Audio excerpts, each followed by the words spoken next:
How y'all doing? Today we're going to do one of my favorite recipes. It's a good recipe. We're down here on the Gulf Coast in South Louisiana. We have fresh oysters. We like to make stuff with them. We love to eat them raw, but here's one of my favorite cooked recipes called Oyster Rockefeller. And this is just my way of doing it. First off, I like to prepare my toppings. I'm going to get my breadcrumbs ready. I've got some panko breadcrumbs. Here's just Japanese breadcrumbs. What I'm going to do is I'm going to heat them up in some butter and just kind of brown them. I've got about a quarter stick of butter here in this little cast iron pot. Heat it up here, medium-high heat, and I'm going to put these about 2 cups of breadcrumbs in there. I'm just stir them around. I'm going to brown them. You know, just get them a light brown color, just kind of like toast. Just take a few minutes. Just be careful you don't burn them, but like I said, it'll be a few minutes. Just stir them around here in this pot. Alright, if you can see now, how you see that lightly toasty color you're getting on some of the breadcrumbs, that's what you're looking for. Just toast it lightly. So I'm going to go ahead and evacuate these breadcrumbs out of here into this bowl. Just let them sit there and cool so it'll be easier to work with. This is the same deal I did in my chicken casserole recipe. I use it for a topping on casseroles too. So it's really good. I'm going to let that cool. I'm going to go ahead and wash this pot out and I'm going to get started on the spinach. Alright, now I'm going to make the spinach. I just use a chopped spinach frozen and just tune it up a little bit.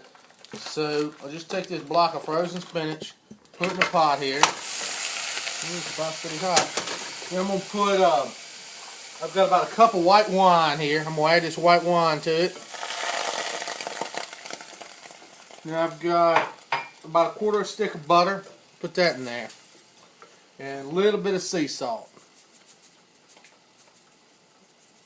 Be enough. And just let this simmer here for a few minutes until it all breaks loose.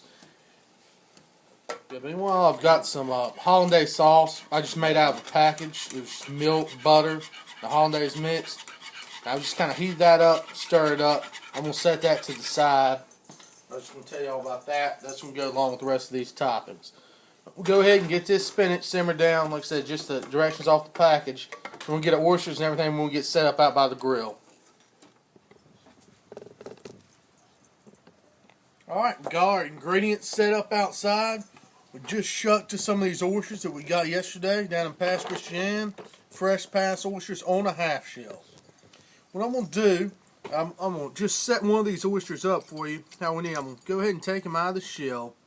Set them on another one because on the bottom, I've got this spinach. Spinach I saute with a little bit of white wine and butter.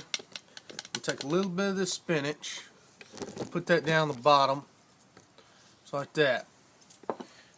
Then I'm going to take my oyster and put them right over that little bed of spinach. Once I got that done, next I'm going to come with garlic. This is just some canned garlic. Take a little bit of garlic, put it right on top of that oyster. Get it to stay up there. Next, I'm going to take this hollandaise sauce made. Go ahead and get about a tablespoon or about a half tablespoon. Just coat them in that hollandaise. About that. Then we'll take breadcrumbs, these panko breadcrumbs. Sprinkle that right there on top of that hollandaise sauce. And last but not least, I've got some Parmesan cheese. Fresh shredded Parmesan cheese. Go ahead and sprinkle that on top. Now we'll do all these oysters just like this on that tray. Meanwhile, I've got my grill heating up back here. So once I get all these oysters done, we'll go ahead and put them on the grill. Alright, got them all put together, ready to put on the grill.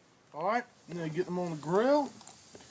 As soon as I get them all on here, I'm going to go ahead and shut this grill. I've got them on pretty high heat. And just let them cook. Keep checking them every about 5 or 6 minutes until they get all nice and bubbly and start getting nice golden brown on top. Alright, they've been on there about 12 minutes and see how they're getting nice and brown around the edges. That cheese is brown on top, ready to come off. And you just got to be careful. You get them off, try not to spill that liquor and that good juice out of them. I'm going to get them all off of here, let them cool just for a second, and we're going to enjoy them. Okay, here they are all finished up, played up, and ready to go.